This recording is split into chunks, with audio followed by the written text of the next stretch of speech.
हुकूमत की तरफ से एक कदम उठाया गया है और वो ये कहा गया है कि अब वो धंधे जो बिल्डर करते थे, चोर बिल्डर, और वो प्लॉट अपना फाइल पे फाइल बेचते थे और कोई देखने वाला नहीं था, अब उस पर सख्ती की जाएगी। I appreciate this decision. और औरंगजेब साहब ने अभी पिछले दिन ऐलान भी किया कि भाई अभी भूल जाएं, अब ये हम देखेंगे, छानबीन करेंगे वो सोसाइटीज, वो जगहें जहां सिर्फ फाइलों का गेम चल रहा है। फाइल, प्लॉट, ये मैं बताऊं क्या गेम होता है। बेसिकली बहुत सी सोसाइटीज ऐसी हैं, शहर कराची में भी हैं, अभी चल रही हैं, और पूरे मुल्क में, इस्लामाबाद में तो बहुत धंधा हुआ है। ये मालूम चला वो सिर्फ छोटी सी जगह थी जहां पे 400 प्लॉट दिए जाते थे, अब उन्होंने भेजिए 10-10 हजार प्लॉट बेच दिए। कौन पूछने वाला है? तो ऐसी चीजों को हम कहते हैं फाइलों का गेम। हाँ, वो फाइल जो किसी प्लॉट को पोजीशन के साथ मिल रही हो, इसको आप कहते हैं सही रियल। इसलिए कि जब बिल्डर किसी भी प्लॉट का किसी भी प्रोजेक्ट में पोजीशन देता है तो फिर वहां कहानी खुल जाती है। अगर मिसाल के तौर पे किसी 2-2, 3-3 लोगों को प्लॉट किसी ने बेचा हुआ है किसी जगह, और वहां पे जब पोजीशन के लिए खड़े हो जाएंगे 2 पार्टियां 3 पार्टियां, तो एक्सपोज हो जाएगी कहानी। तो लिहाजा बहुत से बिल्डर इसीलिए पोजीशन नहीं देते, लोग घुमाते रहते हैं और पैसा जो है रोल करते रहते हैं, और फिर आखिर लोग ख्वार हो जाते हैं, मजबूर होकर आधे पैसे या तोड़ ताड़ के जो भी पैसे मिल जाए। और बहुत से बिल्डर तो भाग भी जाते हैं, बहुत से चीटर भाग भी जाते हैं, बहुत से इन्वेस्टर भाग भी जाते हैं, जो दरअसल रियल बिल्डर नहीं होते, सही नहीं होता। लोगों को खुद एहतियात करनी चाहिए।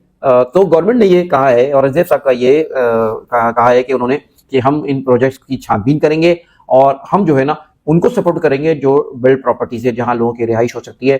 This is I think good decision. I appreciate every time and this time also I appreciate this decision. के इसका होना चाहिए मामला कि किसी न किसी तरह इनकी गिरफ्त करनी चाहिए। ये बिल्डर जो है ना, या वो चोर बिल्डर, सब बिल्डर ऐसे नहीं होते, कम लोग होते हैं ऐसे जो कि ये फ्रॉड कर रहे हैं, लेकिन क्योंकि बदनाम होते हैं सारे बिल्डर्स की वजह से, सारे काम करने वाले। ये एक सिलसिला शुरू है, मैंने कहा आप तक एक बात पहुंचा दूं, और हम सबको इस तरह के फैसले को जो है अप्रिशिएट करना चाहिए। मैं गुजारिश करता हूं गवर्नमेंट को कि इसका कोई एक सिस्टम बनाए। एक आम आदमी को पता ही नहीं होता कि वो जो प्लॉट ले रहा है आगे वो उसके पास क्या कहानी है, अगर वो वायलेशन कर रहा है। लोगों को नहीं पता कितनी जमीन है, कितनी उसके एनओसी है, कितनी लीगल है, कितनी इलीगल है, कब तक ये बेचेगा, कितने प्लॉट। एक सोसाइटी में अगर 400 प्लॉट निकलते हैं तो भाई कौन जानता है? आम आदमी को तो बिल्डर पूछता नहीं है, कोई सोसाइटी वाले पूछते नहीं है। अभी कौन पूछेगा भाई? ये गवर्नमेंट का इख्तियार है, एंटी करप्शन का इख्तियार है, और दूसरे इदारे हैं उनके पास है। वो लोग जो इसकी छानबीन करें और फिर इसके बाद उसके कंट्रोल करें, उसका ऐलान करें कि भाई इस सोसाइटी में इससे ज्यादा प्लॉट हो ही नहीं सकते। ये खुद गवर्नमेंट ऐलान करे, लीगल है, इलीगल है, इसकी लिस्ट आ जाती है, और ये भी लिस्ट पे काबिल एतबार नहीं होती है। इलीगल लिस्ट दे देते हैं, हालांकि वो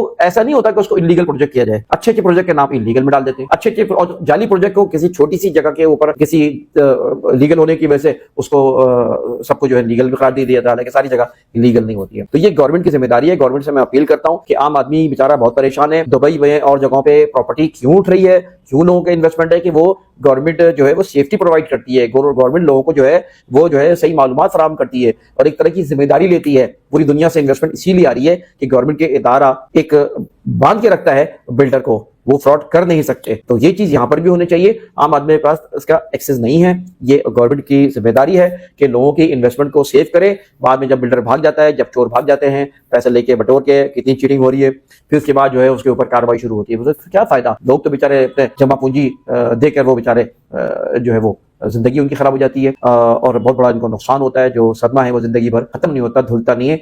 तो मैं गुजारिश करता हूं कि इस तरह की चीजों पे गवर्नमेंट तवज्जो दे, और ताकि लोगों को रिलीफ मिल सके। इंतखाब सूरी को इजाजत दीजिए। वीडियो को लाइक करें, कमेंट करें, चैनल को सब्सक्राइब करें। अल्लाह हाफ़िज़।